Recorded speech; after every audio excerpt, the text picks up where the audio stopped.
So you alienated all of your subscribers with one video? Yeah, pretty much. What was the point? Self-sabotage? So I've noticed a trend. A lot of people who follow this channel want to get into software engineering. I wonder why. I realize that a lot of young people and students have been inspired by a lot of the content on this channel, which is amazing. But I've got to be real with you. Come closer. Too close. Software engineering as a career isn't for everyone. But I don't mean that in a gatekeepery way, like, what I do is so hard, not everybody can be like me. I just mean that everything isn't for everyone forever. I'm not even a software engineer right now. The tea. Chill out. I made a whole video about this like 3 months ago. Sorry, no, the tea. It was too hot. Look, I'm not trying to rock anybody's world here. I just think the hype train has gotten a little out of hand. And I kind of just want to bring expectations back down to earth. Before I get into this though, I'll give my usual disclaimer. Everybody's situation is different. It would be foolish for me to sit here and preach from my soapbox as if I have all the answers. I don't. So take my words and everyone else's for that matter with a grain of salt. Only you can prevent forest fires. Can you tell I've had my coffee today? Only you know your situation. So with that out of the way, here's some reasons you maybe don't want to become a software engineer. First, and this one's kind of dumb, just by being associated with computers at all, everyone's gonna ask you tech support questions. You're good with computers, right? I was wondering if you could fix my printer. Look, man, all I know how to do is sort a list of numbers in Python, and I'm not sure how that's gonna help. Whew, that went over my head. Anyway, I think it's something with the ink cartridges. Oh, and suddenly, everybody you know is an entrepreneur with $1 million app idea, and trust them, it's gonna be a success. All they need is for somebody to do literally all of the work. Yo, I've got an idea for the next Facebook, but it's gonna be 10 times more popular. I just need somebody to build it. You in? You know 1/3 of the Earth's population is on Facebook, right? At the very least, Earth would need like 3 times more people for that to even be possible. It's Facebook, but in space. What does that even mean? Just think of how big it could get. Look, man, just let me out of the car. I gotta go to work. All right, moving on. This is a big one. People define themselves by being a member of this elite club of programmers. Pro tip, whenever you see people defining themselves by one thing, that culture is gonna be toxic. Sadly, this happens with video games. You play games on your mobile device, you're not a true gamer. True gamers, like me, play games on PC. These birds are angry. Oh, gamer? I have no desire to be a gamer. I just want to pass time on the train. Poser! In tech, prepare to have your validity checked for every little aspect of your technical identity. Like your programming language of choice. Wow, you code in Python? True programmers code in C++. Ha! C++ is for melons. Really real programmers code in C. C? Ha! That's cute. The realist programmers code in machine code. Ha ha. Real machines program humans. What? Oh, nothing. Oh, how about the operating system you use? Is that a Mac? Real programmers use Linux. Did you just put on fake glasses? Maybe I just imagined that. Anyway, me and some friends are gonna go play Fortnite. You in? Oh, it doesn't work on my computer, but you wanna come over this weekend and install Arch Linux from scratch? No. I have total control over my graphical shell and windowing system, but the one thing I can't control is my friends. Even your keyboard isn't safe. Come on, you use the chiclet keyboard on your Mac? Yeah, it's literally attached to my laptop. Excuses, excuses. I use a mechanical keyboard. Cool, what can you do with that?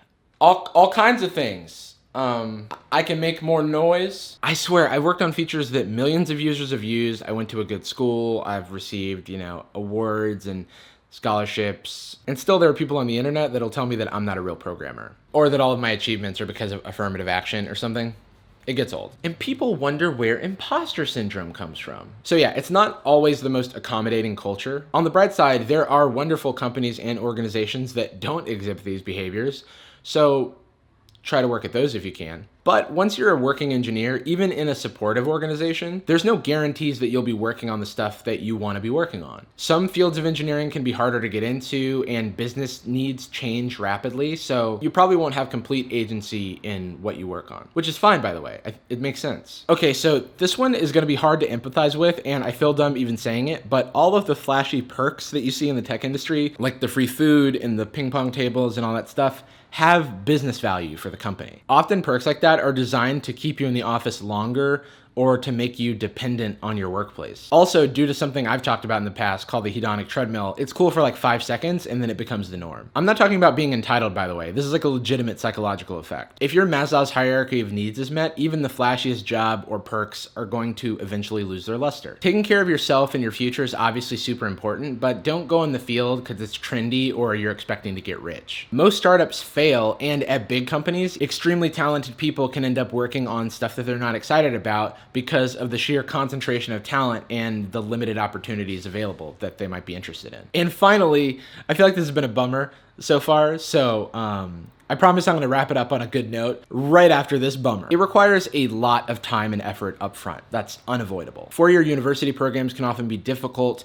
and draining. You can also not be exposed to the resources for making yourself appealing to companies, which can make the job search a pain. And boot camps are great for career changes and getting your foot in the door quickly, but there's still a very long tail of learning that's going to have to either be supported by your employer or done on your own in order to further your career. The reason a lot of hobbyist programmers end up successful is because they spend so much time outside of work or school doing this stuff. And their hobby happened to have economic value, so they should be considered lucky. When I was in college and I wanted to figure this stuff out, I became a hobbyist far more than I was a student. I put so many hours in outside of my classes and my homework. I did online classes and did tutorials and did projects that no one asked me to do. It was fun for me because I loved making things with my friends and we were all learning and growing together. Strategically, I became a teaching assistant in college because I knew that it would make me more effective at my programming interviews. And I also love teaching and helping people understand difficult concepts and explaining them in a fun way. Hence, like the Logan Paul video I did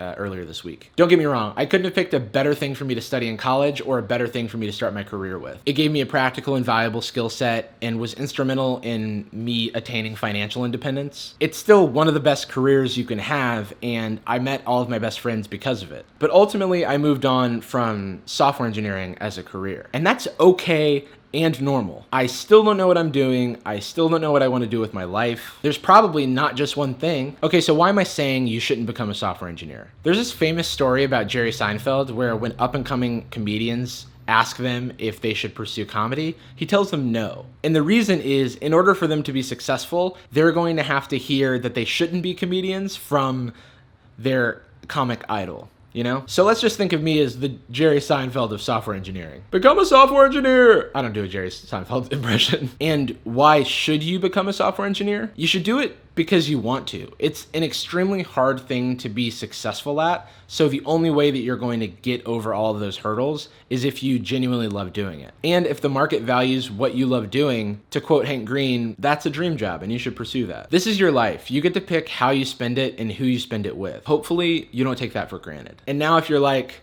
well, shit, I thought I wanted to be a software engineer, but now you've made it seem much less attractive. Don't worry, there's far more resources saying the exact opposite of me, so remember, take it with a grain of salt. I know that feeling though, so I'll leave you with this clip from Hank Green's video on a similar topic. So follow a path, any path, until you get to a place that you feel like you don't like, and then change your direction. Because there's one thing that you are making every day, no matter what you're doing, and that is yourself. That is your job, and you must do it well. See you tomorrow.